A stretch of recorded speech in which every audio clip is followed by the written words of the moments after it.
where the mind is without fear and the head is held high, where knowledge is free.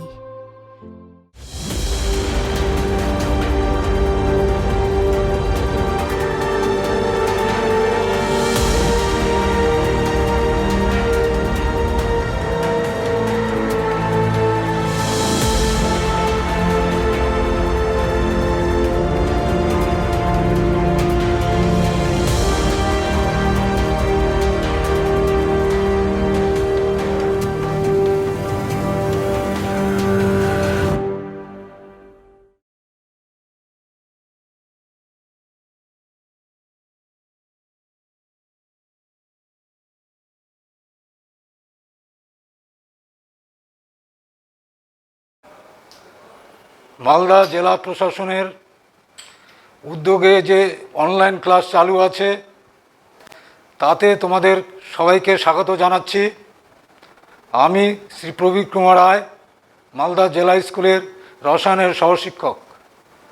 গত দুদিন তোমাদের পরমাণু গঠনের উপর যে ক্লাসগুলো নিয়েছিলাম, আজকে তার শেষের অংশগুলো পড়াবো।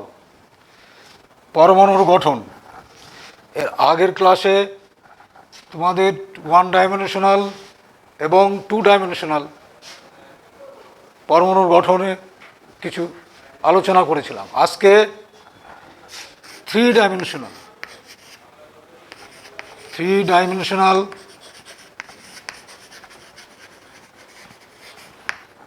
পরমাণুর গঠন।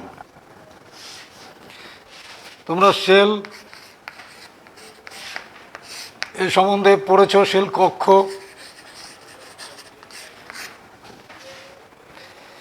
নিউক্লিয়াসকে কেন্দ্র করে ইলেকট্রনগুলি যে পথে ঘুরতে থাকে সেই পথগুলিকে বলে কক্ষ। Subshell উপকক্ষ।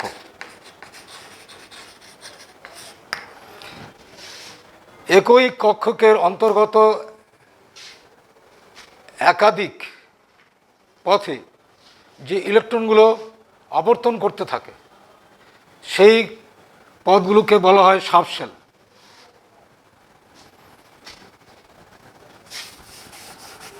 তাহলে সেল এবং সাবশেল সম্বন্ধে আমরা জানলাম। এবার idea of electron cloud. Idea of electron cloud.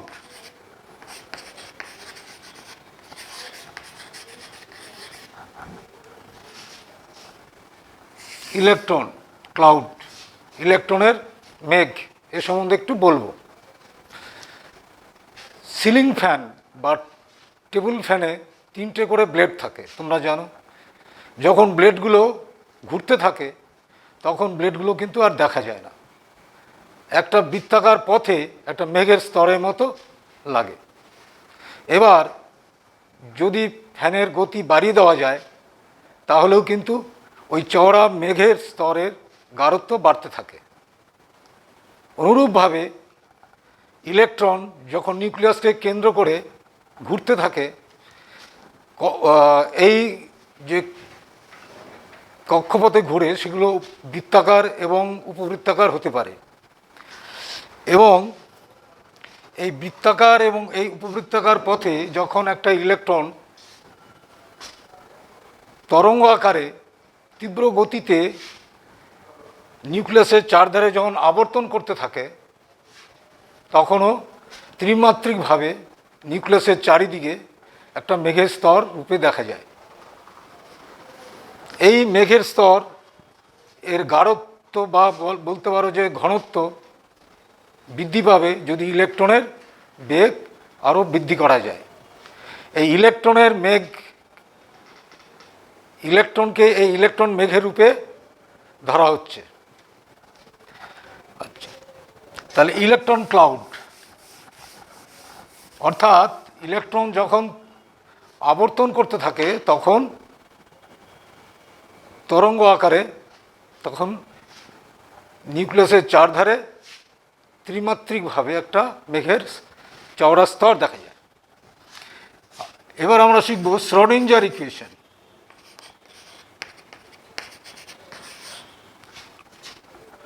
Schrodinger.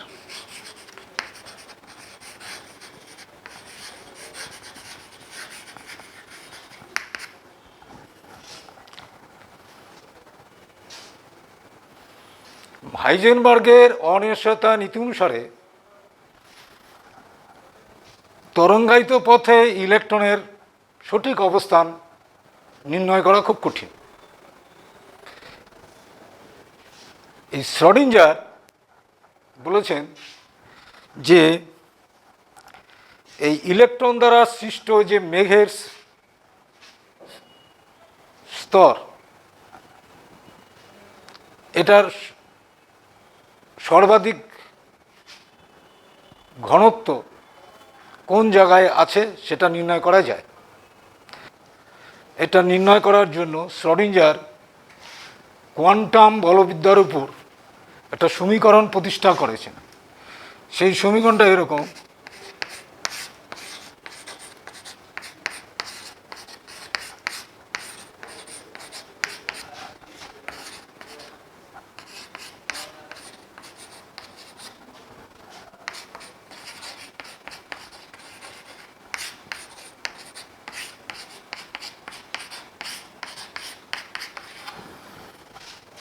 এখানে এক্স ওয়াই জেড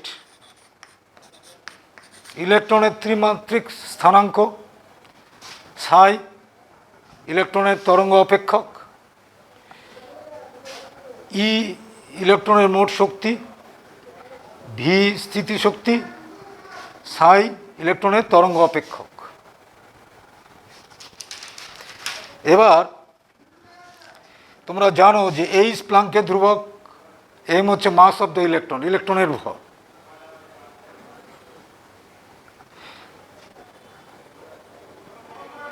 সাই সম্বন্ধে একটু আমরা বলছি কীরকম। নিউক্লিয়াসকে 0,0,0,0 এই বিন্দু ধরে এক্স ওয়াই জেড এই এক্সিস অক্ষ ধরা হলো, নিউক্লিয়াসকে যেখানে 0 ধরা হলো। সাই হচ্ছে ডি ব্রগলি বর্ণিত পদার্থের তরঙ্গ বিস্তার, এখানে ইলেকট্রনের তরঙ্গ বিস্তার। এই সাইকে সলভ করে,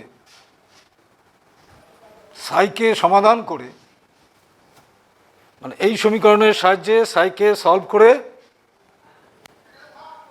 ইলেকট্রনের ঘনত্ব কোন অঞ্চলে সর্বাধিক এটা নির্ণয় করা যায়। সাই এ প্লাস এবং মাইনাস দুটোই চিহ্ন হতে পারে, ধনাত্মক বা ঋণাত্মক হতে পারে। ধরো একটা তরঙ্গ আছে এরকম,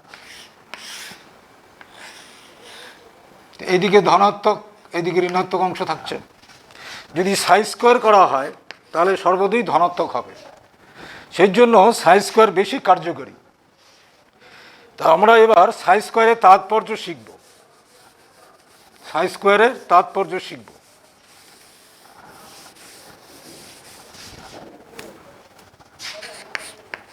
এর তাৎপর্য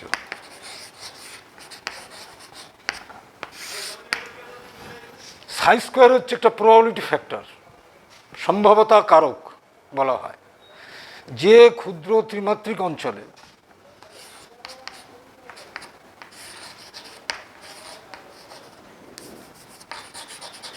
ডিএক্স ডিওয়াই ডিজে, এই ক্ষুদ্র ত্রিমাত্রিক অঞ্চলে ইলেকট্রন পাওয়ার সম্ভাবনা সর্বাধিক, অর্থাৎ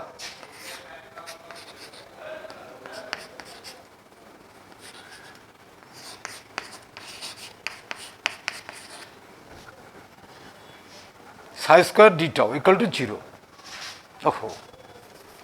1 সর্বাধিক ইকুয়াল টু 1।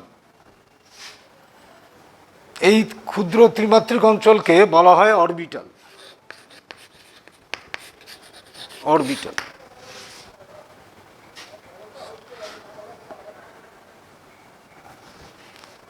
এটি হাইজেনবার্গের অনিশ্চয়তা নীতির সঙ্গে সামঞ্জস্যপূর্ণ, কারণ সম্ভাব্যতা এবং অনিশ্চয়তা পরস্পরের পরিপূরক।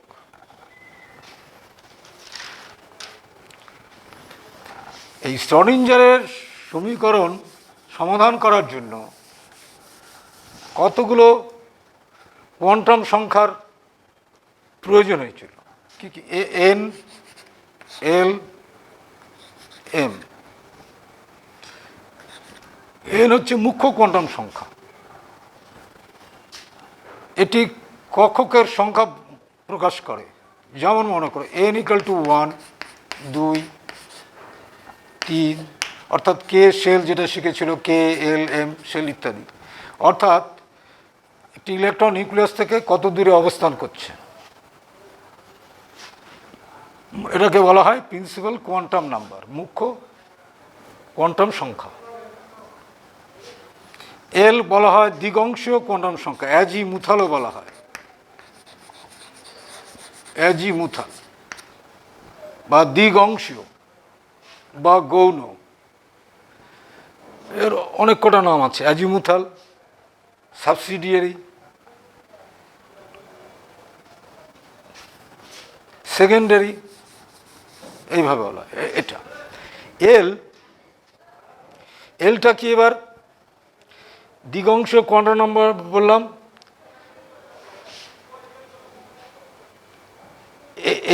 এল এর মানের উপর ডিপেন্ড করবে কক্ষপথটির মধ্যে যে উপকক্ষপথগুলো আছে সেগুলো বৃত্তাকার না উপবৃত্তাকার।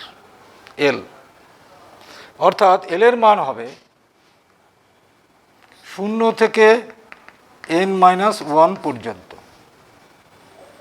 ধরো এল এর মান 2, তাহলে মানগুলি হবে 0, 1, এনে 2 বসাও, 0, 1 দুটো মান, 2, এখানে 0, n এর মান 2 বসাও, তাহলে 0 আর 1 পাওয়া যাবে।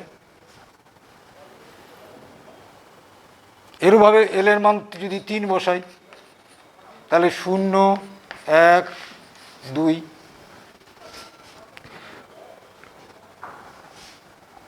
এল এর মান যত এন এর মানের কাছাকাছি হবে, উপকক্ষটি উপবৃত্তাকার থেকে বৃত্তাকার পথে অগ্রসর হবে। সর্বোচ্চ কখন হবে?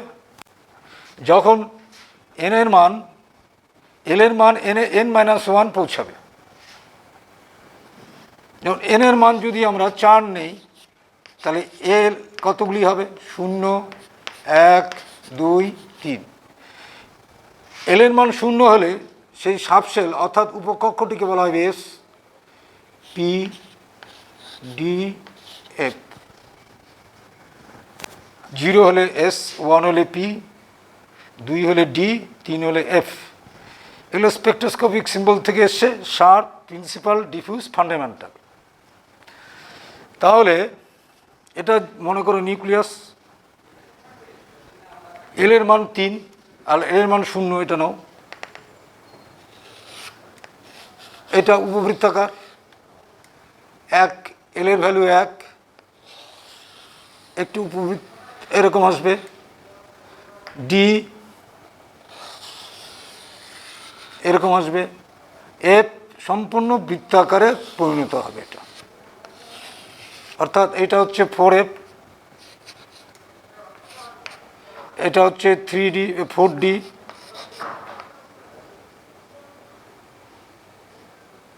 এটা 4P, এটা 4S। এটা দিগংশ কোয়ান্টাম সংখ্যা থেকে একটা উপকক্ষের আকৃতি সম্বন্ধে ধারণা পাওয়া যায়, অর্থাৎ shape of the subshell, shape of the subshell. তাহলে দিগংশ কোয়ান্টাম সংখ্যা থেকে একটা উপকক্ষের আকৃতি সম্বন্ধে ধারণা পাওয়া যায়। বৃত্তাকার উপকক্ষপথটি বৃত্তাকার হবে না উপবৃত্তাকার হবে।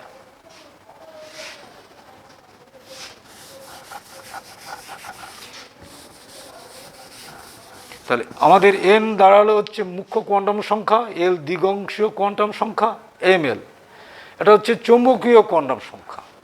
চৌম্বকীয় কোয়ান্টাম সংখ্যা, চুম্বকীয় কোয়ান্টাম সংখ্যা কি জিনিস? জিম্যান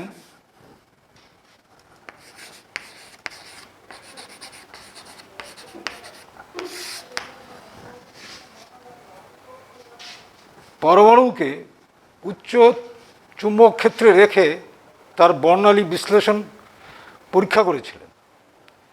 তিনি লক্ষ্য করেন যে চুম্বক ক্ষেত্রের উপস্থিতিতে রেখা বর্ণাগুলি আরও অতি সূক্ষ্ম রেখায় বিভাজিত হচ্ছে। এটার ব্যাখ্যা তিনি কিভাবে দিলেন?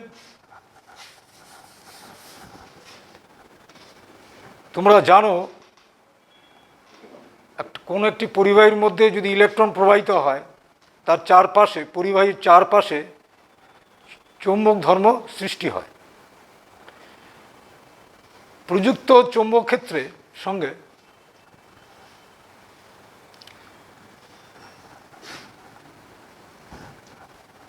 তারও তোমার নর্থ পোল সাউথ পোল থাকে। ইলেকট্রন যখন নিউক্লিয়াসের চারদিকে আবর্তন করে, তার জন্য একটা চৌম্বক ক্ষেত্র তৈরি হয়। সমমেরুর মধ্যে বিকর্ষণ, সমমেরুর মধ্যে যেমন বিকর্ষণ হয়, বিপরীত মেরুর মধ্যেও আকর্ষণ হয়। চৌম্বক ক্ষেত্রের মধ্যে যখন পরমাণু রাখা হয়, তখন ইলেকট্রনগুলো, পরমাণু মধ্যস্থ যে ইলেকট্রনগুলো একই তলে আসার চেষ্টা করে। অর্থাৎ নিউক্লিয়াসকে কেন্দ্র করে যে ইলেকট্রন ত্রিমাত্রিকভাবে বৃত্তাকার উপবৃত্তাকার পথে আবর্তন করতে থাকে। একই কক্ষকের অন্তর্গত বিভিন্ন উপকক্ষকগুলি ত্রিমাত্রিক স্তরে বা ত্রিমাত্রিক তলে বিন্যস্ত হয়ে যায়। এই বিন্যাসটাকে প্রকাশ করার জন্য ম্যাগনেটিক কোয়ান্টাম নাম্বারের সূচিত করা হয়েছিল। সেটা এমএল দিয়ে প্রকাশ করা হয়। অর্থাৎ এমএল এর মানগুলো নির্দেশ করে যে উপকক্ষগুলি ত্রিমাত্রিকভাবে কিভাবে বিন্যস্ত আছে। এমএল এর মান এল এর মানের উপর নির্ভর করে। এমএল এর মান হয় 2l + 1, এত সংখ্যক। অর্থাৎ ধরো এল এর মান 1, তাহলে এমএল এর মান বেরোবে 2 × 1 + 1, মোট 3টি। অর্থাৎ l = 1, এটা হচ্ছে পি সাবশেল। এই পি সাবশেল তিন রকমের বিন্যাস হবে।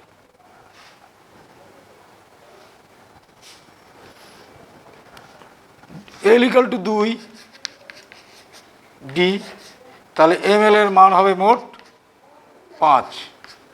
এটা কিভাবে প্রকাশ করা হবে? -l থেকে শুরু করে 0 হয়ে +l পর্যন্ত। এখানে হবে তোমার 3টে মান, -1, 0, +1। সিমিলারলি ডির ক্ষেত্রে কত হবে? এল যখন 2, -2, -1, 0, +1, +2, এই 5টি মান এমএলের। ডি এল = 2 হলে 5টি। অর্থাৎ এই সাবশেল ডির ত্রিমাত্রিক তলে 5 রকমের বিন্যাস প্রাপ্ত হবে। চৌম্বকীয় কোয়ান্টাম সংখ্যা থেকে তার অ্যাঙ্গুলার মোমেন্টাম পাওয়া যায়। অর্থাৎ mh/2π, এটা ম্যাগনেটিক অ্যাঙ্গুলার মোমেন্টাম, mh/2π। আর অ্যাজিমুথাল কোয়ান্টাম নাম্বার থেকে কী পাওয়া যায়? অ্যাঙ্গুলার মোমেন্টাম, সেটা অ্যাজিমুথাল কোয়ান্টাম নাম্বার বলা হয়। অ্যাজিমুথাল ম্যাগনেটিক মোমেন্ট বলা হয়। অ্যাজিমুথাল ম্যাগনেটিক মোমেন্ট,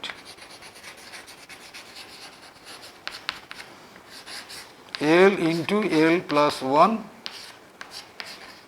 অর্থাৎ এগুলো কিন্তু সব কোয়ান্টাইজড, কিন্তু ম্যাগনেটিক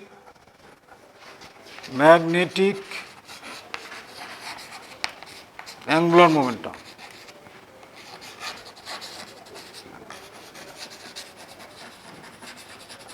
এগুলো সব কোয়ান্টাইজড। তাহলে আমরা 3 রকমের কোয়ান্টাম নাম্বার শিখলাম, এন, এল, এম এল। মুখ্য কোয়ান্টাম সংখ্যা, অ্যাজিমুথাল কোয়ান্টাম সংখ্যা, চুম্বকীয় কোয়ান্টাম সংখ্যা। এই 3টে কোয়ান্টাম সংখ্যার দিয়ে এই শ্রোডিঞ্জার ইকুয়েশন সলভ করে বিভিন্ন বর্ণালীর ব্যাখ্যা করা গেছিল। বিভিন্ন বর্ণালী, যে আমরা পারমাণবিক বর্ণালীগুলো তা ব্যাখ্যা করা যায় এই 3টে কোয়ান্টাম সংখ্যার সাহায্যে। এবং এই 3টে কোয়ান্টাম সংখ্যার সাহায্যেই কিন্তু শ্রোডিঞ্জার ইকুয়েশনটাকে সলভ করে একটা ত্রিমাত্রিক অঞ্চলে ইলেকট্রন পাওয়ার সম্ভাবনা এটা নির্ণয় করা যায়। ক্ষার ধাতু, অ্যালকালি মেটাল, ক্ষার ধাতুর ক্ষেত্রে এন, এল, এম এল এই 3 প্রকার কোয়ান্টাম সংখ্যা দিয়ে ক্ষার ধাতুর বর্ণালীর কিন্তু ব্যাখ্যা করা যায় না। উদাহরণস্বরূপ বলছি, মনে করো সোডিয়ামের 2টো রেখা আছে, একটা 5893.96 আংস্ট্রম, এটাকে D1 বলে, 95 এটা। আরেকটা হচ্ছে 5889.96 আংস্ট্রম, এটা D2 লাইন বলে। এই 2টো লাইন হলুদ বর্ণের 2টো লাইন এন, এল, এম এল দিয়ে এই রেখা দুটোকে ব্যাখ্যা করা যায় না।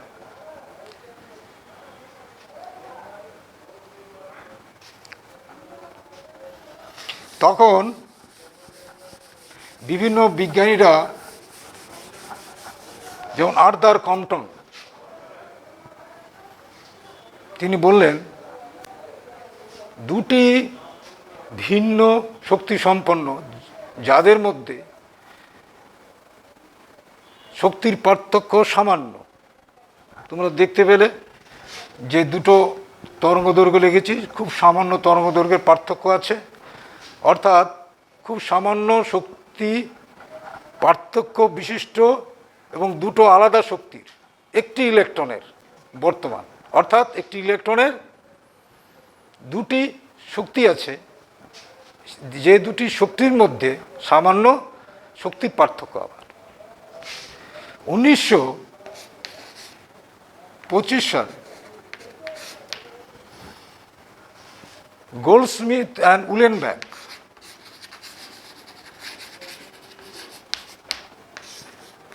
গুডস্মিথ এই দুজন সায়েন্টিস্ট এই সোডিয়ামের বর্ণালী ব্যাখ্যা করার জন্য তিনি আরেকটা কোয়ান্টাম সংখ্যার প্রচলন করেন। সেটা কি? ইলেকট্রন নিজ অক্ষ বরাবর ক্লকওয়াইজ এবং অ্যান্টি ক্লকওয়াইজ ঘুরতে পারে। যদি ক্লকওয়াইজ ঘুরে, ক্লকওয়াইজ ঘুরলে জন্য এরকম চিহ্ন, এবং কোয়ান্টাম স্পিন কোয়ান্টাম নাম্বার বলেন, যার মান +½ বললেন। আর একটা অ্যান্টি ক্লকওয়াইজ, যার মান -½ এই 2টি কোয়ান্টাম সংখ্যা, একটা +½ আর একটা -½ এই 2 রকম ঘূর্ণনের জন্য সামান্য শক্তির পার্থক্য হয়, যেটা সোডিয়ামের রেখা বর্ণালীর যে 2টো লাইন দেখা গেছে সেটা এই ঘূর্ণন দিয়ে ব্যাখ্যা করা যাচ্ছে। অর্থাৎ ঘূর্ণন কোয়ান্টাম সংখ্যার সাহায্য নিয়ে ওটাকে ব্যাখ্যা করা যায়। তাহলে এর জন্য spin due to angular magnetic moment কত হবে?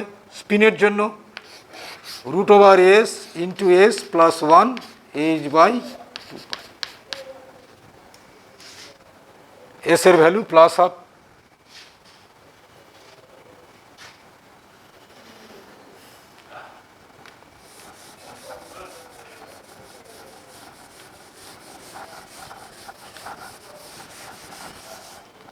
তো এবার আমরা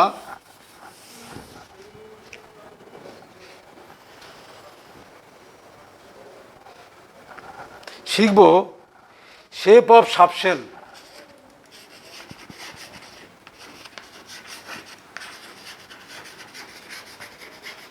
শেপ অফ সাবশেল আমরা শিখলাম।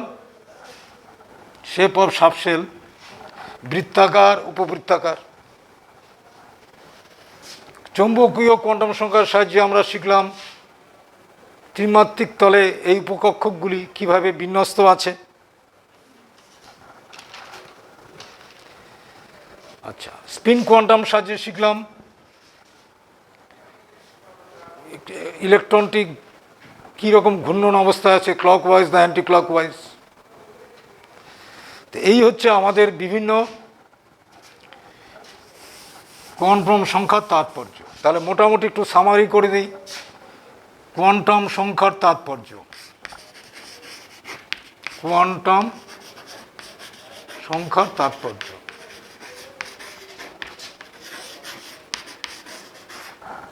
এন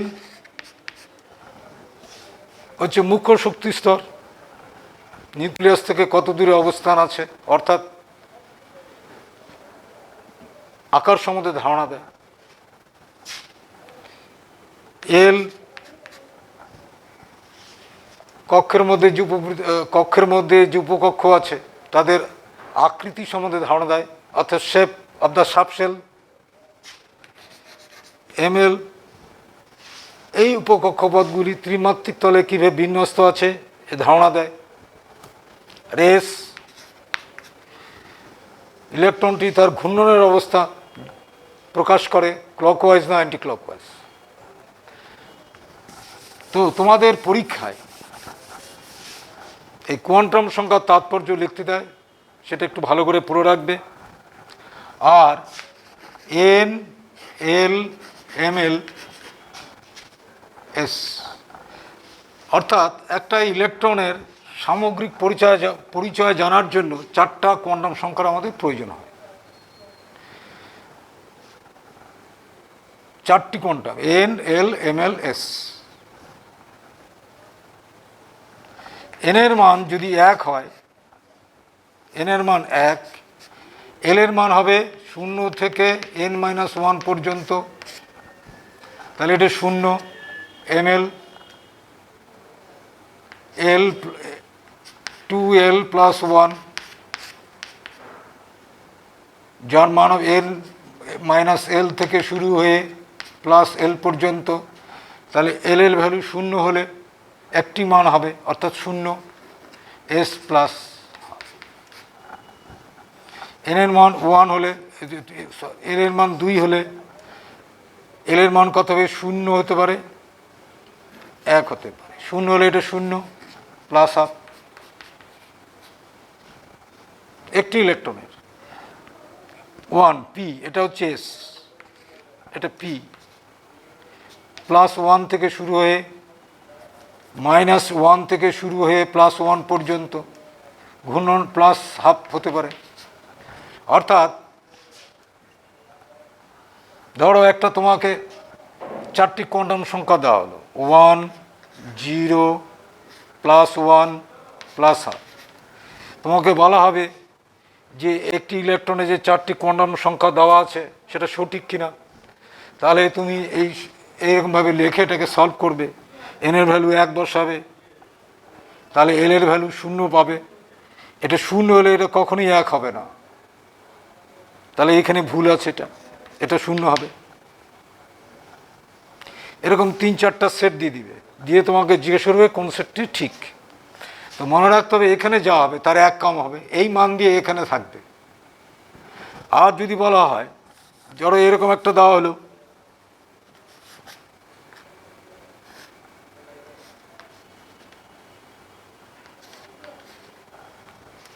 একটা ইলেকট্রনের 4টে কোয়ান্টাম নাম্বার দেওয়া হয়েছে, এই সেটটি সঠিক কিনা। এন এর মান 2 হলে 2, এল এর মান কত হবে? 0 হতে পারে, 1 হতে পারে, এটাও ঠিক আছে। এল এর ভ্যালু 1 হলে কী কী হতে পারে? -1, 0, +1 হতে পারে, তাহলে 0 আছে, এটা ঠিক আছে। কিন্তু এস এর ভ্যালু হয় প্লাস, নয় -1/2, তাহলে আমাদের এখানে 0 আছে, তাহলে ইলেকট্রন যদি স্পিন যদি 0 হয় অর্থাৎ ইলেকট্রন নেই, তার মানে এই কোয়ান্টাম সেটটি ভুল, তার কোয়ান্টাম নাম্বার থাকবে না। ইলেকট্রন নেই, তার কোয়ান্টাম নাম্বার থাকবে না। আচ্ছা, এই রকমভাবে তোমাদের এই 4টা কোয়ান্টাম সংখ্যা শিখতে হবে। এবার আমরা শিখব nature and shape of orbital. Nature and shape of orbital. যে ধারণাটা আমরা শ্রোডিঞ্জার ওয়েভ ইকুয়েশন থেকে পেয়েছি, অরবিটাল বলতে যে ত্রিমাত্রিক অঞ্চলে ইলেকট্রন পাওয়ার সম্ভাবনা সর্বাধিক।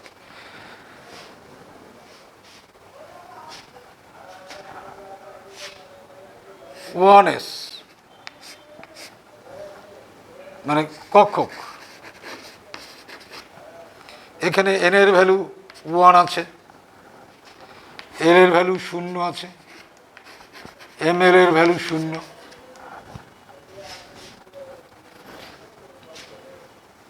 এর বাউন্ডারি সারফেস ডায়াগ্রাম এরকম, X axis, Y, Z axis.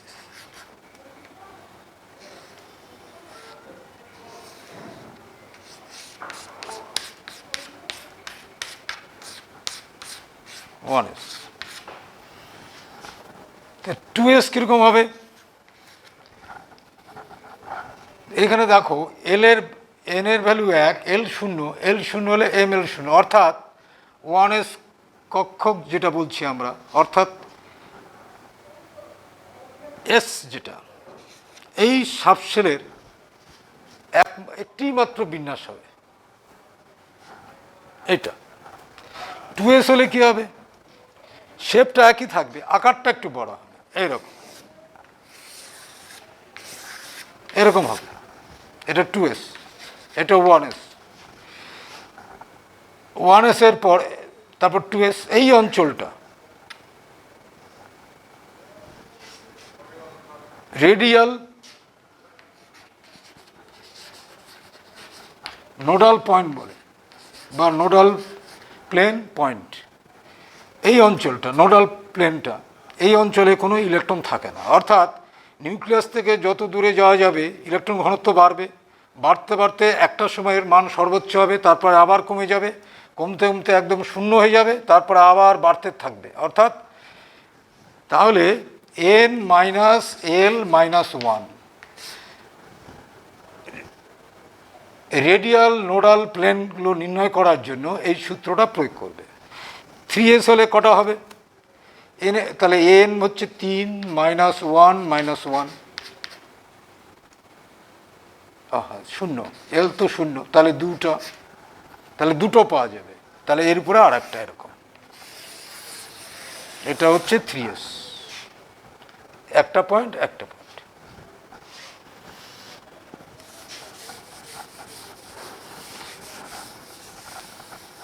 এবার পি, পি এটা সাবশেল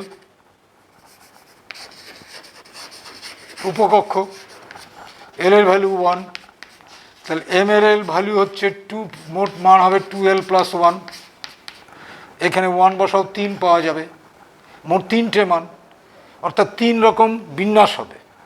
পির সাবশেলের ত্রিমাত্রিক তলে 3টা বিন্যাস হবে, যাকে সূচিত করতে হবে -1, 0, +1 দিয়ে। তাহলে তার ডায়াগ্রামটা কীরকম হবে?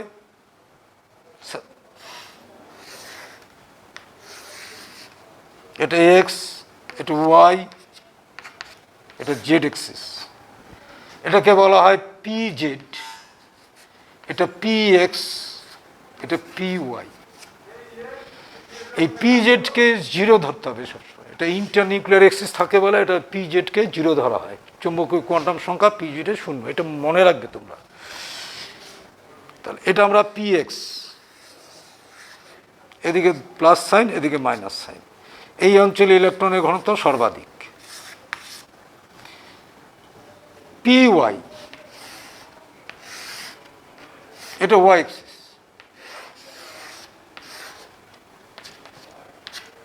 এটা পি ওয়াই, এটা পি এক্স, পি জেড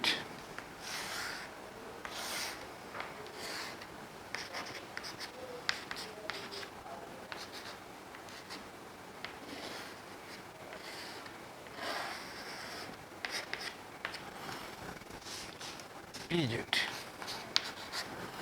তাহলে এই শেপগুলোকে বলে ডাম্বেল শেপ। দুটো, এগুলো হচ্ছে লোভ, দুটো লোভ যে বিন্দুতে মিশেছে সেই বিন্দুতে কোনো ইলেকট্রন থাকে না। তাহলে আমাদের পিএসকে এর চুম্বকীয় কোয়ান্টাম সংখ্যা কত বলবো? এটাকে +1, ওয়াইকে -1, জেডকে 0 বলবো। তাহলে এটা হচ্ছে 2px, 2py, 2pz। তাহলে 3px কীরকম হবে? তাহলে আকারটা শুধু বড় হবে, আকারটা বড় হবে।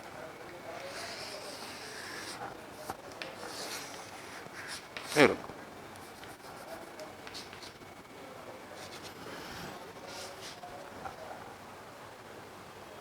তাহলে রেডিয়াল নোডাল প্লেন কটা হবে? তাহলে n - l - 1, n এর ভ্যালু 3, l 1 -1, তাহলে একটা বেরোবে। এইরকম, এরকম পাওয়া যাবে, বোথ সাইডে এরকম পাওয়া যাবে। 3px এর রেডিয়াল নোডাল প্লেন এরকম অঞ্চলে পাওয়া যাবে, অর্থাৎ এই অঞ্চলগুলোতে ইলেকট্রন থাকবে না। তাহলে 2px 3px এর মধ্যে পার্থক্য তোমরা বুঝলে।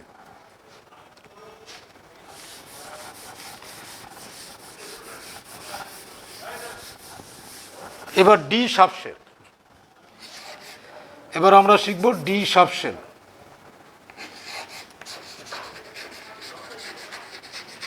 এল এর ভ্যালু 2, তাহলে এম এল কত হবে?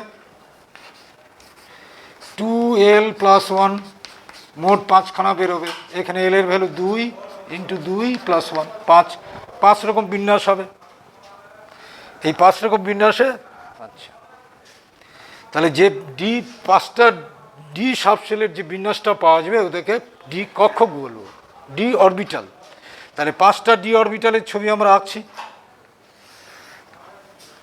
নামগুলো আগে বলে দিই। DXY, DYZ, DZX, DX2 - Y2, DZ2, এই 5টি অরবিটাল, XY Z, XY। তার মানে XY এর মাঝ বরাবর এই লোবগুলো আছে, এই 4টি লোব থাকে, প্লাস মাইনাস প্লাস মাইনাস, এটা DXY। DYZ কীরকম হবে?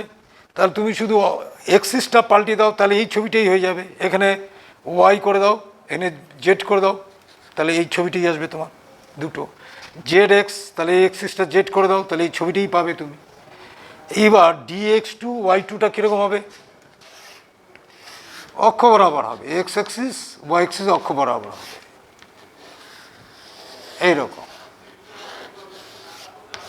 এটা প্লাস মাইনাস প্লাস মাইনাস, এটা DX2 - Y2।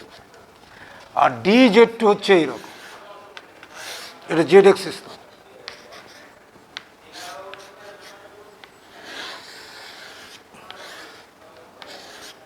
এইরকম ছবিটা হচ্ছে এইরকম,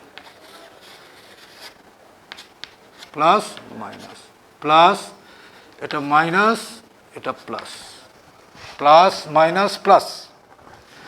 এটাকে বলে অ্যানুলার রিং, অ্যানুলার রিং।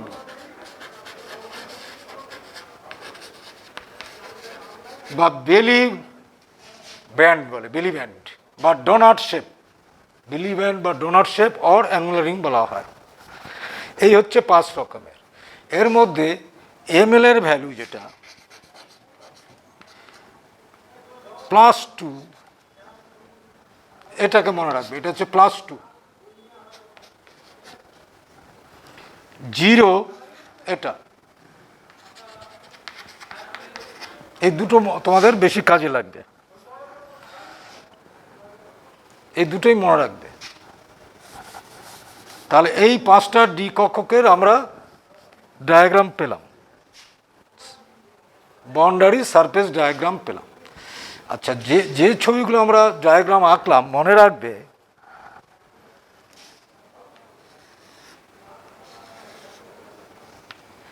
ধরো পি কক্ষক আঁকলাম, P x.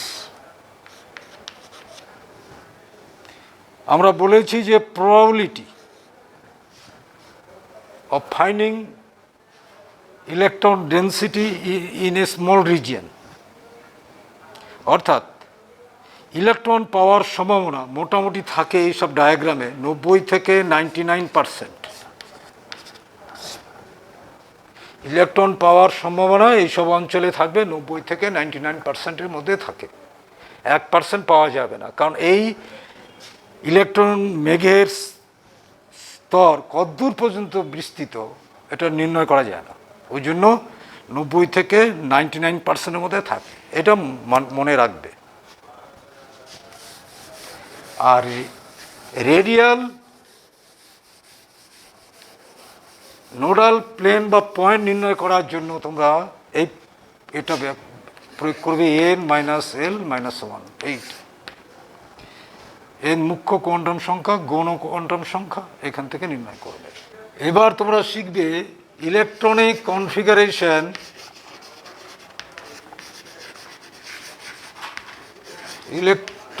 Configuration of multi electron system of multi electron.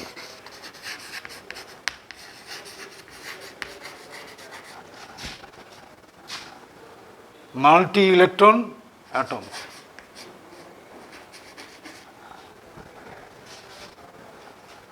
আচ্ছা, যে পরমাণুর মধ্যে একাধিক ইলেকট্রন আছে তাদের ইলেকট্রন বিন্যাস, এই ইলেকট্রন বিন্যাস লেখার জন্য তোমাদের 3টে নীতি বা সূত্র শিখতে হবে। অর্থাৎ এই 3টা নীতি বা সূত্রের উপর ভিত্তি করে এই ইলেকট্রনের বিন্যাস রচিত করা হয়। এক হচ্ছে অফবাউ প্রিন্সিপাল, অফবাউ প্রিন্সিপাল, অফবাউ নীতি। 2 Pauli exclusion principle,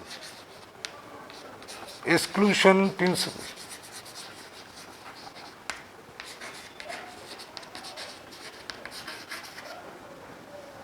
3 Hund's rule of maximum multiplicity,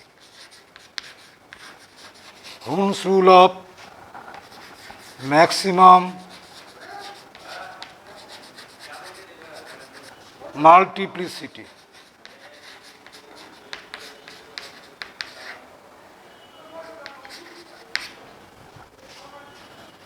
এবার একটা করে আমরা শিখব অফবাউ প্রিন্সিপাল। অফবাউ এর মানে হচ্ছে to build or two reconstruct, গঠন করা। এখানে কি বলা হচ্ছে, পরমাণুর বিভিন্ন কক্ষকে ইলেকট্রন ভর্তি হওয়ার সময় নিম্ন শক্তি স্তর থেকে উচ্চ শক্তি স্তরে ইলেকট্রনগুলো ভর্তি হয়। অর্থাৎ প্রথমে নিম্ন শক্তি স্তর থেকে ইলেকট্রন ভর্তি হতে হতে উচ্চ শক্তি স্তরের দিকে যাবে। এই যে শক্তি স্তরগুলো ঠিক করা হয় n+l রুলের সাহায্যে, অর্থাৎ এটাকে মেডেলাং রুল বলে, মেডেলাং রুল। এই n+l রুলটাকে বলা হয় মেডেলাং রুল। n হচ্ছে মুখ্য কোয়ান্টাম সংখ্যা, l গৌণ কোয়ান্টাম সংখ্যা বা অ্যাজিমুথাল কোয়ান্টাম নাম্বার। এই দুটোর যোগফল, যে সাবশেলের এই দুটোর যোগফল সবচেয়ে কম সে নিম্ন শক্তি স্তরে, অর্থাৎ সেখানে আগে ইলেকট্রন পূর্ণ হবে। ধরো 4s3d। তাহলে এটা হচ্ছে 4 হচ্ছে n এর ভ্যালু, l এর ভ্যালু 0 হলে s হয় 0, n 3, l 2 হলে d হয়, অর্থাৎ এটা 5, এটা 4। তাহলে এটা নিম্ন শক্তি স্তরে, ইলেকট্রন আগে এখানে পূর্ণ হবে, তারপরে এখানে প্রবেশ করবে। যদি এমন হয়, ধরো 4p আছে, 3d আছে, তাহলে n এর ভ্যালু 4, l এর ভ্যালু 1 হলে এটা হয় 1 হয়, n এর ভ্যালু 3, l 2 হলে d হয়, উভয়ের ক্ষেত্রেই 5 হচ্ছে। যখন n প্লাস l উভয় ক্ষেত্রে সমান হয়ে যাবে, তখন মুখ্য কোয়ান্টাম সংখ্যার মান যার কম, সে নিম্ন শক্তিস্তর সম্পন্ন কক্ষক।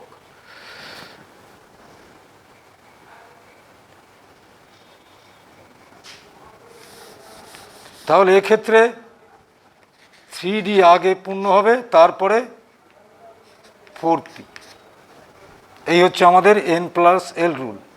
এটার উপর বেস করে তোমরা একটা বিভিন্ন উপকক্ষের যে শক্তি, ক্রমবর্ধমান শক্তি অনুযায়ী সাজানো হয়, সেটা মনে রাখবে।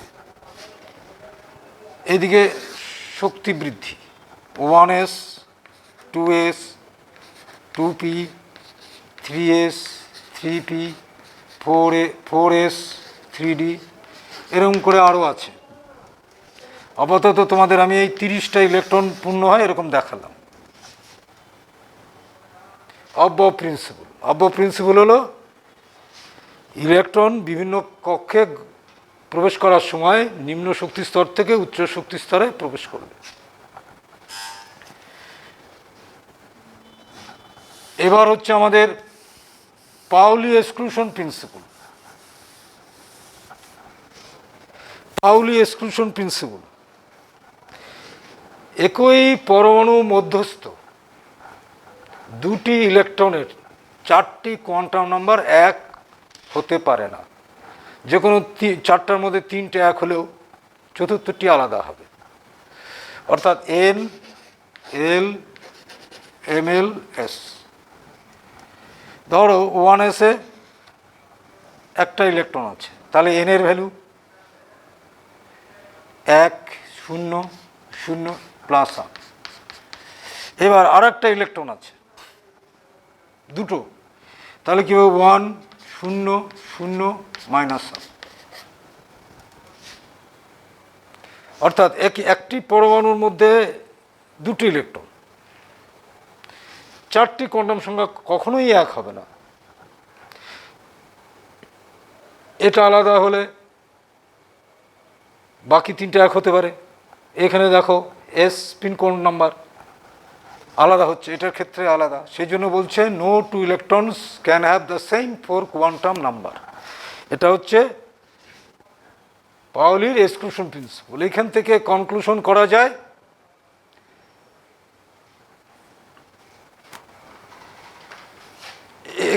একই কক্ষকে দুটোর বেশি ইলেকট্রন থাকতে পারবে না। ধরো আমি ধরে নিলাম 1s কক্ষকে দুটো নেই, 3টে আছে, তাহলে 3টের জন্য আমি আর লিখলাম, কারণ ইলেকট্রনের ঘূর্ণন তো 2 রকম হবে, প্লাস হাফ আর মাইনাস হাফ। তাহলে অপরটার হয় প্লাস হাফ, নয় ওর মাইনাস হাফ। তবে এই দুটোর মধ্যে কমন হয়ে যাচ্ছে তো, সেই জন্য এদের 3টে ইলেকট্রন কখনোই হবে না, 2টো ইলেকট্রনের বেশি থাকতে পারবে না।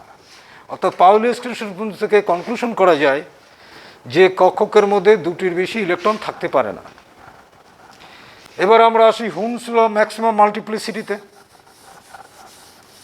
হুমস ল ম্যাক্সিমাম মাল্টিপ্লিসিটি,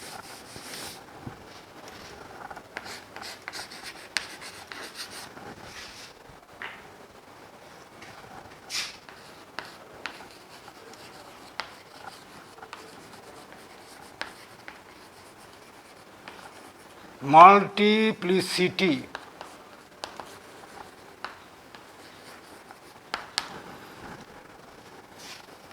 এই শব্দটা রাখো, ম্যাক্সিমাম মাল্টিপ্লিসিটি। আচ্ছা, হুমস রুলটা কি বলছে? হুমস রুল বলছে অপূর্ণ কক্ষকগুলি এককভাবে ইলেকট্রন পূর্ণ হবে। অপূর্ণ কক্ষক, কোন কক্ষকগুলো? সমশক্তি সম্পন্ন। সমশক্তি সম্পন্ন কক্ষকগুলি এককভাবে ইলেকট্রন দ্বারা পূর্ণ হবে এবং তাদের ঘূর্ণন একই দিকে থাকবে। ধরো পি এক্সে তিনটে আছে ইলেকট্রন, না পিতে তিনটে ইলেকট্রন আছে, P X, P Y, P Z. তাহলে এককভাবে ইলেকট্রন দ্বারা পূর্ণ করো এবং ঘূর্ণন একই দিকে রাখো। এটা হচ্ছে হুমস রুল। এই ম্যাক্সিমাম মাল্টিপ্লিসিটি কেন ওয়ার্ড ইউজ করেছে? এই হুমস রুলের বেসিসটা হচ্ছে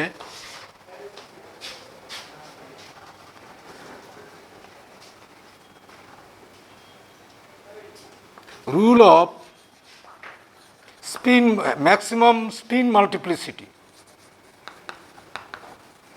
Maximum spin multiplicity.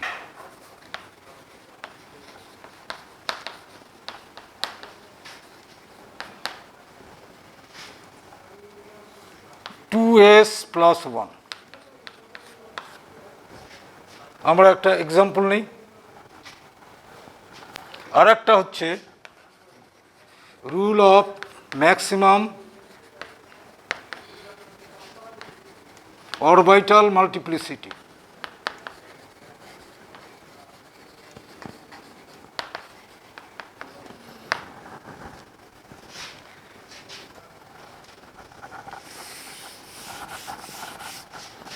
ধরো P2 কনফিগারেশন নিলাম, P2, পি সাবশেলে দুটো ইলেকট্রন আছে, তাহলে পির মধ্যে আমাদের অরবিটাল কটা আছে? তিনটে।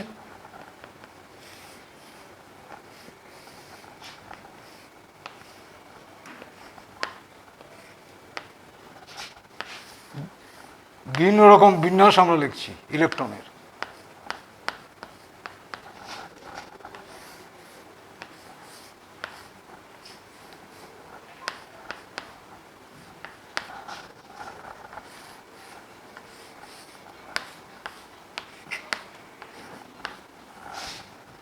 ধরো চার রকম আমি বিন্যাস লিখলাম।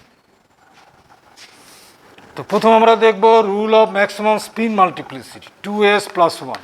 এই ভ্যালুটা সর্বাধিক কার বেশি হচ্ছে?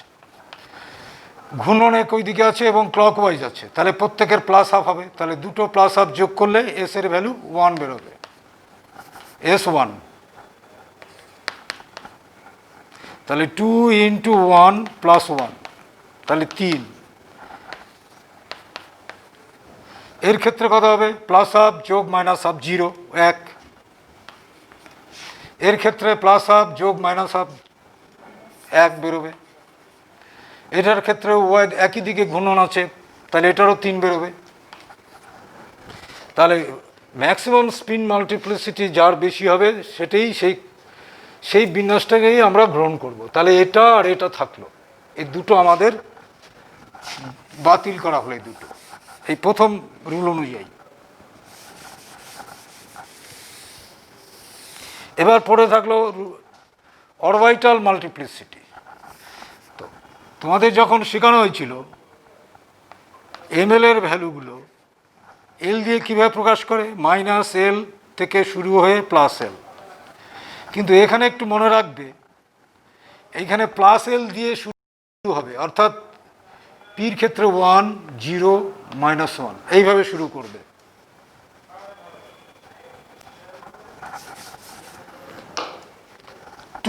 L + 1, তাহলে এখানে একটা ইলেকট্রন আছে × 1, তাহলে 1 × 1 প্লাস একটা ইলেকট্রন 1 × 0 এখানে নেই, অতএব টোটাল হচ্ছে 1। তাহলে × 1 + 1, তাহলে অরবিটাল মাল্টিপ্লিসিটি কত দাঁড়ালো এটার? 3, ক্যাপিটাল এল দিলাম 3। আর এর কত দাঁড়ালো? +1, 0, -1, তাহলে 1 × 1 যোগ 1 × -1, তাহলে 0 দাঁড়ালো। তাহলে ক্যাপিটাল এল কত হবে? 2 ইন্টু 0 প্লাস 1 1। তাহলে অরবিটাল মাল্টিপ্লিসিটি কার ম্যাক্সিমাম বেরোলো এর, অর্থাৎ এই বিন্যাসটাই আমাদের সঠিক লেখা হলো 2l প্লাস 1 অনুযায়ী। অর্থাৎ তোমাদের বইতে এইভাবে সবসময় লেখা থাকে, পরপর দেওয়া, সেইভাবেই ফলো করবে। এরকম ধরো 3টে আছে এরকম পরপর, 4টা যদি থাকে মনে করো, তাহলে এদিক থেকে শুরু করবে, এদিক থেকে নয়। কারণ এদিক থেকে শুরু করা হচ্ছে, এটা হচ্ছে তোমার +1 থেকে শুরু।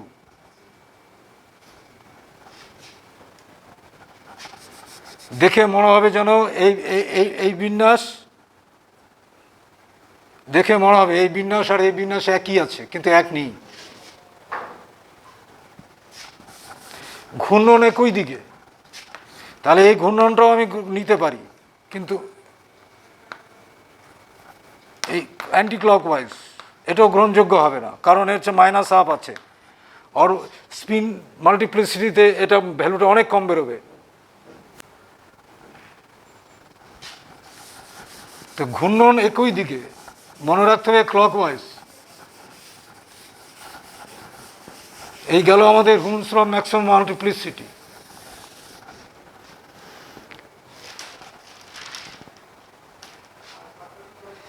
আচ্ছা, এবার আমরা শিখব পরমাণুর প্যারাম্যাগনেটিক ডায়াম্যাগনেটিক ধর্ম। প্যারাম্যাগনেটিক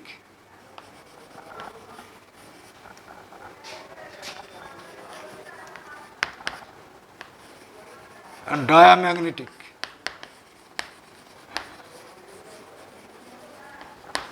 এটা তোমাদের পরীক্ষা কোশ্চেন জানতে চাওয়া হয় যে ক্রোমিয়াম মনে করো 2+, একটা আয়ন আছে, এটা প্যারাম্যাগনেটিক না ডায়াম্যাগনেটিক? তো মনে রাখতে হবে যে অযুগ্ম ইলেকট্রন যদি থাকে তাহলে প্যারাম্যাগনেটিক, আর যদি যুগ্ম জোটবদ্ধ থাকে ইলেকট্রন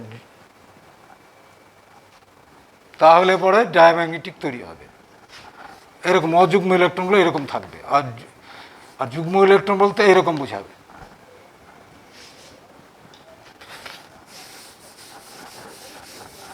এবার তোমাদের হচ্ছে পরমাণুর ইলেকট্রন বিন্যাস লেখার পদ্ধতি কিভাবে লিখবে।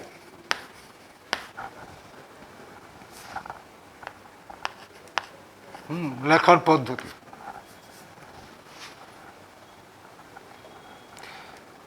ধরো কার্বন দিলাম, কার্বনের অ্যাটমিক নাম্বার 6, মানে 6টা ইলেকট্রন আছে।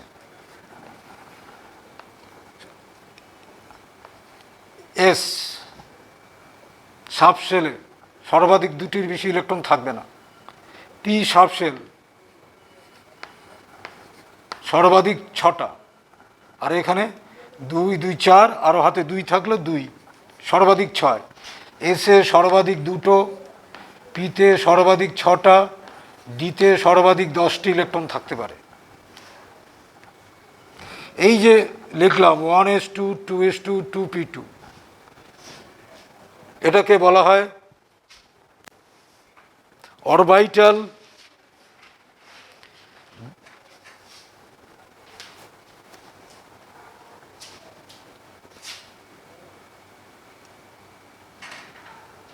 এটাকে অরবিটাল মেথড বলে।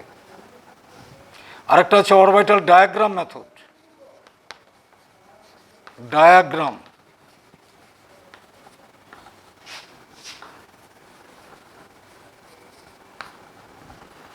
সেটা কীরকম?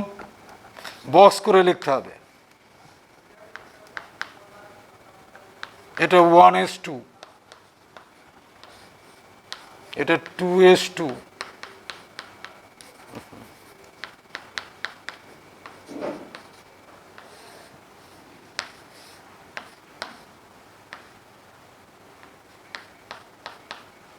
Two P x, 2py, 2pz, এইভাবে করে লিখতে হবে। তাহলে এটার মধ্যে কি পার্থক্য?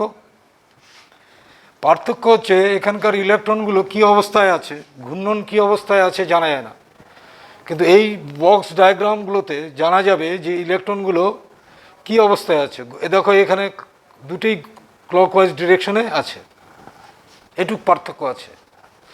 এই ডায়াগ্রামটা তোমার খুব প্রয়োজন লাগবে, যখন প্যারাম্যাগনেটিক এবং ডায়াম্যাগনেটিক তোমার কাছে জানতে চাওয়া হবে, তখন কিন্তু এই ডায়াগ্রাম করেই তোমাকে লিখতে হবে।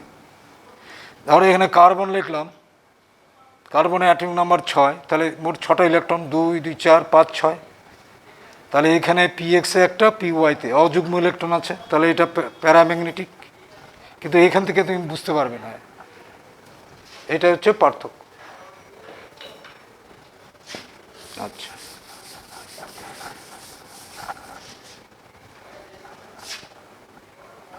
ক্রোমিয়ন অ্যাটমিক নাম্বার 24, 1s2, এর পরমাণুর ইলেকট্রন বিন্যাস লিখছি।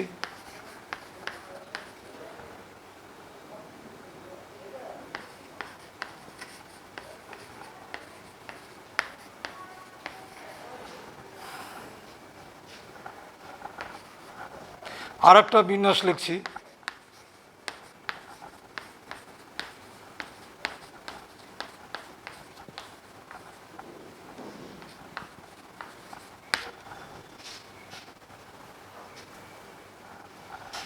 আমরা যেভাবে শিখলাম n+l রুল দিয়ে, এই অনুযায়ী।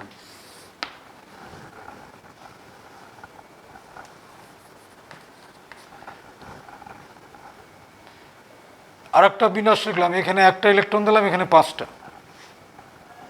ডিতে সর্বাধিক 10টা থাকে, তাহলে এটাকে আমি হাফ ফিল্ড করলাম।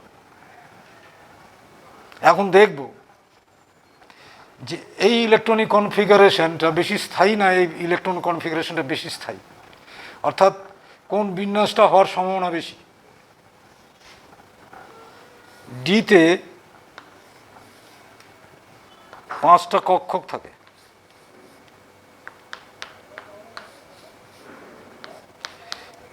এখানে 4টা আছে ইলেকট্রন, অর্থাৎ stability of electronic configuration, electron বিন্যাসের স্থায়িত্ব দুই রকমভাবে বলা হয়। একটা হচ্ছে প্রতিসাম্য বিন্যাস। প্রতিসাম্য কীরকম? ডিতে যদি 5টা থাকে, মনে করে যে 5টা, এটাকে প্রতিসাম্য বলে। বা ডিতে 10টা থাকলেও প্রতিসাম্য, 4টা থাকলে প্রতিসাম্য নয়, সেই বিন্যাসগুলো স্থায়ী। 1। 2 নম্বর, exchange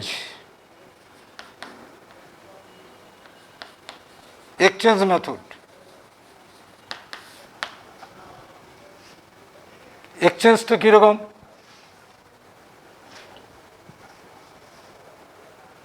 exchange of energy of electron হয়। কীরকম? এখানকার ইলেকট্রনটা এই ঘর স্থানান্তর হয়, এই ইলেকট্রনটা এই ঘরে স্থানান্তর, এই ঘরে, অর্থাৎ কক্ষক বিনিময় হয়, কক্ষক বিনিময়। তাহলে আমরা এই 4টা ইলেকট্রনের কক্ষক বিনিময় করলে কত রকম পাবো? ধরো এটার নাম্বার দিলাম 1 নম্বর ইলেকট্রন, তাহলে এই ইলেকট্রনটা এখানে জায়গা চেঞ্জ করলো, আবার এই ইলেকট্রন এইখানে জায়গা চেঞ্জ করলো, এই ইলেকট্রনটা এখানে জায়গা চেঞ্জ করলো, তার মানে এই ইলেকট্রনটা এখানে আসতে পারে, এখানে আসতে পারে। অর্থাৎ যতবার এরকম বিনিময় করবে, কক্ষক বিনিময় করবে, এদের শক্তির নির্গত বেশি করবে, অর্থাৎ এক্সোথার্মিক প্রসেস এগুলো, এক্সোথার্মিক। যত বেশি এক্সচেঞ্জ হবে তত বেশি এনার্জি রিলিজ করবে, তত বেশি স্থায়িত্ব হবে ওই বিন্যাসটা। এখানে কটা হলো? মোট করে 3। 1 নম্বর ইলেকট্রনে 3টে এক্সচেঞ্জ করতে পারে। আবার 2 নম্বর ইলেকট্রনে কটা হতে পারে? 1টা 2টা। 3 নম্বর ইলেকট্রনে একটা এক্সচেঞ্জ হয়, মোট কটা হবে? 6টা। তো 6টা এক্সচেঞ্জ হবে। আবার D5-এ দেখো,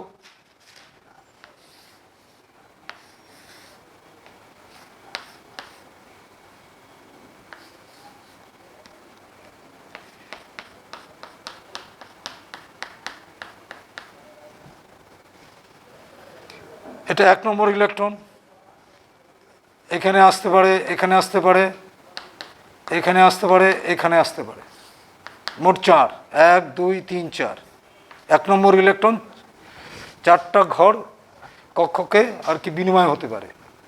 2 নম্বরে 1 2 3, এর 2 নম্বর ইলেকট্রন যেন 3টে, তিন নম্বর ইলেকট্রনের জন্য দুটো, 4 নম্বরের জন্য একটা, তাহলে মোট 10টা।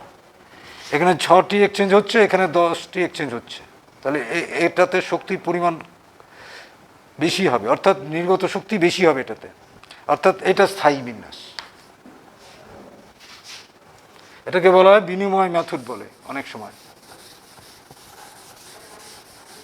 তাহলে আমাদের মনে রাখতে হবে এগুলো তো half field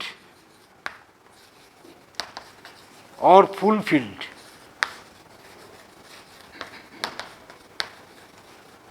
half field or full field, এইসব কক্ষকগুলো বেশি স্থায়ী। তাহলে আমাদের এই অনুযায়ী এই বিন্যাসটা গ্রহণযোগ্য হলো না। এই বিন্যাসটাই হচ্ছে অ্যাকচুয়াল বিন্যাস। কি কি মনে রাখবে এরকম? সাধারণত তোমরা এই কম অ্যাটমিক নাম্বারে যেগুলো, সেগুলোর মধ্যেই থাকে, জানতে হয় তোমাদের বেশি। ক্রোমিয়ামটা মনে রাখবে, আর মনে রাখবে হচ্ছে কপার 29। এরও বাইরের বিন্যাসটা তোমার এরকম আসবে, 4s2 4s1 3d10, এরকম বিন্যাস আসবে। এইরকম থার্ড ব্র্যাকেটের মধ্যে আর্গন লিখছে, এর মানেটা হচ্ছে এই আর্গনের বিন্যাস আছে, আর্গনের বিন্যাস হচ্ছে এইটুক পর্যন্ত। এইভাবে লেখার অর্থ যে এটা হচ্ছে আর্গনের বিন্যাস, এর মধ্যে ইনক্লুড করা আছে, এটা সংক্ষেপ ফর্মে এইভাবে লেখা হয়। আচ্ছা, যখন আমরা ইলেকট্রন ভর্তি করা হয় বিভিন্ন কক্ষকে, তখন নিম্ন শক্তি স্তর থেকে উচ্চ শক্তি স্তরে, যেবার তোমাকে মনে হলো ক্রোমিয়াম 2+ দেওয়া হলো, ক্রোমিয়ামের ইলেকট্রন বিন্যাস আবার লিখছি,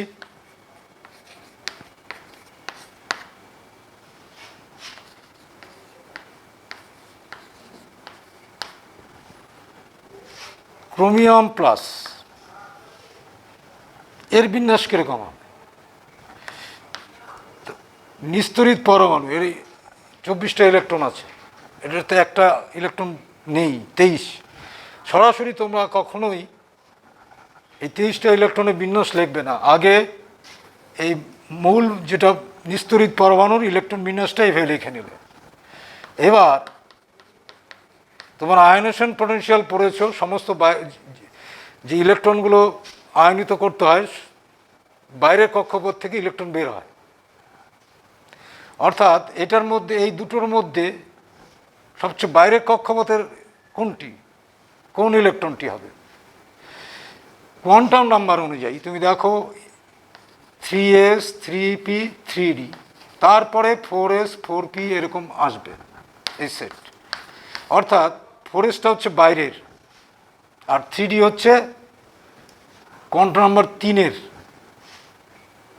তাহলে ইলেকট্রনটা বের হবে 4s থেকে বের হবে, আর যখন ইলেকট্রন পূর্ণ করা হয় তখন নিম্ন শক্তি স্তর থেকে, শক্তি স্তর অনুযায়ী, তাহলে আমাদের বিন্যাসটা দাঁড়াবে 3d5, অর্থাৎ 4 থেকে ইলেকট্রন বের হবে। এই দুটো জিনিস তোমরা মনে রাখবে। ইলেকট্রন যখন পূর্ণ করবে তখন নিম্ন শক্তি স্তর থেকে উচ্চ শক্তি স্তরে, আর যখন আয়নিত করবে তখন বাইরের কক্ষপথ থেকে ইলেকট্রন মুক্ত করবে। আচ্ছা, তোমাদের মোটামুটি আমি এই পরমাণুর গঠন পড়ালাম।